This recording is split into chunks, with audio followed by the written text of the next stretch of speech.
You may not want to eat these eggs. It's from last year, December 18th. But look, they're still being sold. Look at that date.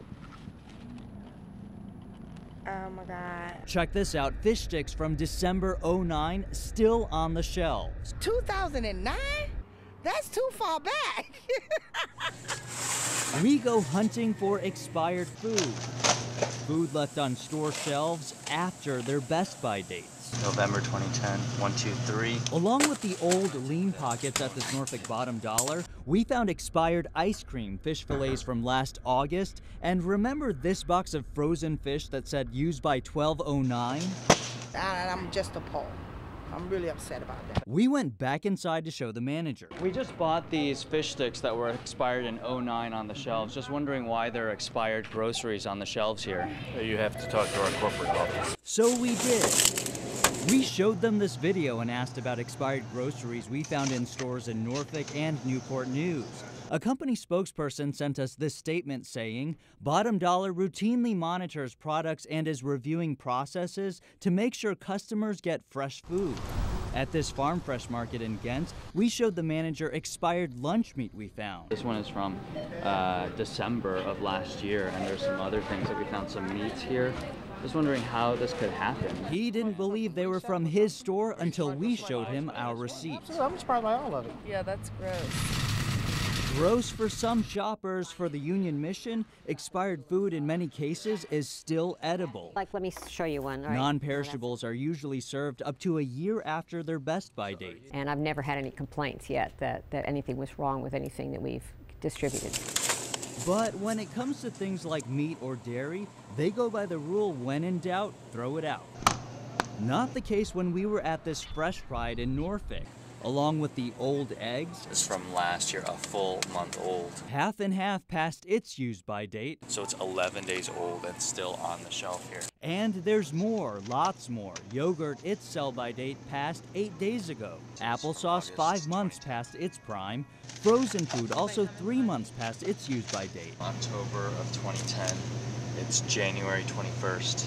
2011. We showed the manager some of what got our attention. We got some new employees, so that's probably why, you know. But I'm going to take care of it right now. All of the stores we shopped owned up to the problem. A Farm Fresh spokesperson even said that we realize that occasional issues can occur, adding that they move swiftly to correct the problem. Little problems that can pop up next time you're shopping. So keep a lookout. I'm telling you, that's ridiculous. We want to head down to Bertie County right now, where volunteers have mobilized since the storm to help victims who have lost so much. 13 News reporter David Ham joins us now live from the Coleraine Baptist Church, where neighbors are coming together to help each other out. David, certainly some good out of all of this. Yeah, a lot of good here, LaSalle. A lot of volunteers and a lot of supplies too. Check this out. We've got crates of water over here, a lot of crates right over here, containers full of meal kits stacked right here in different piles. Over here we've got some volunteers that just got here from Kinston, North Carolina, about 2 hours away. This is Bill Armitage. Bill, so oh, we've got an accident here with the volunteers. This is one of the volunteers hurt. We're going to try to see if he's okay. There's some workers trying to get him some emergency help. He just rammed into one of the container trucks here that was carrying some supplies. That's the sheriff right there, Sheriff of Bertie County. He's calling for some backup over here, laying on the floor, trying to do what we can. David, did you have Trying to get some emergency help. Did you have any indication that truck was coming? We heard it at the last second. Yeah, and brake fast. Yeah, we didn't know. We saw it just kind of right here on standby, but we didn't know that it would back up that quickly. We didn't even see him back there. I'm sure the driver didn't see. Really, really unfortunate here. You know, hoping that he's not hurt too badly here. He's on the ground. We're trying to get him help as soon as we can. People are with him. We're staying with him right now. It looks like he's conscious. He's talking to the volunteers right now. David, let me ask you this. Give us a sense of the emergency personnel who were already there at that scene because of the efforts to help out people from the tornado. Yeah, there are a lot of emergency personnel here too. We had volunteers from all over. We've got officers, we've got the sheriff, of course, here just trying to respond.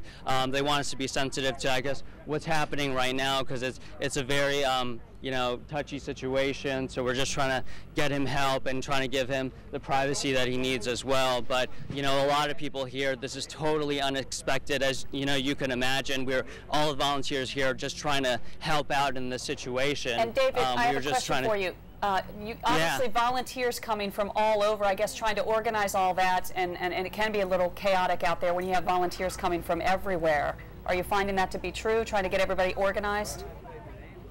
Yeah, for the most part, you know, it seemed like everybody was coming together pretty well, and there weren't that many problems, but this is just a freak accident right here. You know, we never expected anything like this to happen. I'm shocked, and I'm hoping and praying that, you know, he'd be okay, you know, and that help will get here as soon as possible. You can see other volunteers just trying to get him some supplies and things like that. We all are. We all are praying for that man. Here.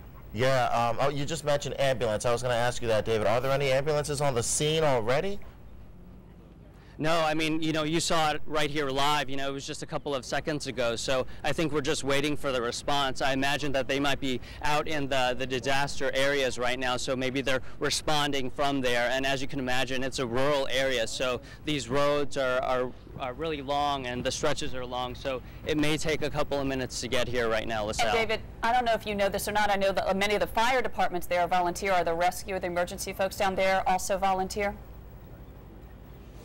Well, I'm not seeing, here comes a fireman right now. It looks like the man in the red cap right there. I think one of the volunteers is briefing him on his situation right here, the other volunteer that was hurt. But, you know, the past couple of days that we've been here, I have seen some firemen, so we've got all emergency personnel. Beth, let's pan over here. This is where the ambulance is coming in right now to help this volunteer. Okay, and obviously he's getting the help, obviously, that he needs, David, and we will check back in with you just to see how things stand. It's a mystery that it's affecting worldwide. I lost 5 last winter, and that's why I'm replacing 4. A lot has to do with pesticides. Climate change probably has something to do with it. Crops need it for pollination. We need it for our fruit and vegetables. And there's always the products that come out of the hive, such as honey, candles, soaps. And I noticed yesterday in the peach trees, with the weather breaking, it was just buzzing with honeybees. They're pollinating from bloom to bloom. The whole colony, they put that together since Sunday afternoon. Most of the time, there are bee swarms out on bushes, tree branches. If you call a beekeeper, they'll come and get rid of them for you and be glad to take them, won't charge you a dime. The scarcity of the foods that we enjoy, that we like, would probably go down. All your citrus price would go sky high because there wouldn't be that much of it. The things that are sweet that we like would probably greatly diminish from the face of the earth as we know it today if the honeybees disappear. There's other pollinators, but none are quite as good as the honeybee.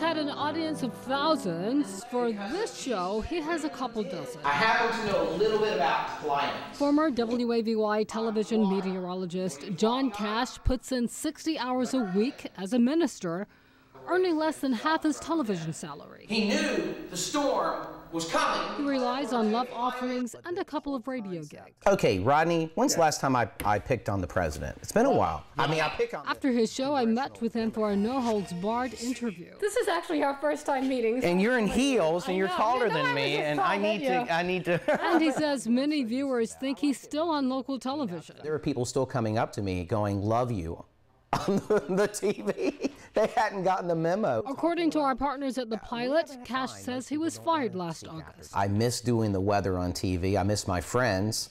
But you know what? I don't miss getting up at 3:15, 3:30 in the morning. He has filed a complaint with the Equal Employment Opportunity Commission, accusing his former employer of religious discrimination. There was no comment from WAVY. My job. Cash now says that storm has been a blessing in disguise. I have been so busy in the ministry now, there is no way I could have done TV weather and the ministry the way that I'm doing the ministry now. Cash visits congregations all over Hampton Roads, and he just completed a mission to Cuba. How many of you have been in a boat during a storm? Put your hands up. He uses his lessons learned to help others who have suffered personal or professional turbulence. I just point them toward him and say, you know, read your Bible. Let him talk to you, because that's how God speaks to people, is through the Bible. And I find that when people do that, they really get the sense of peace that God wants them to have. They're not going to get it from having a conversation with me as much as they're going to get it from having a conversation with God.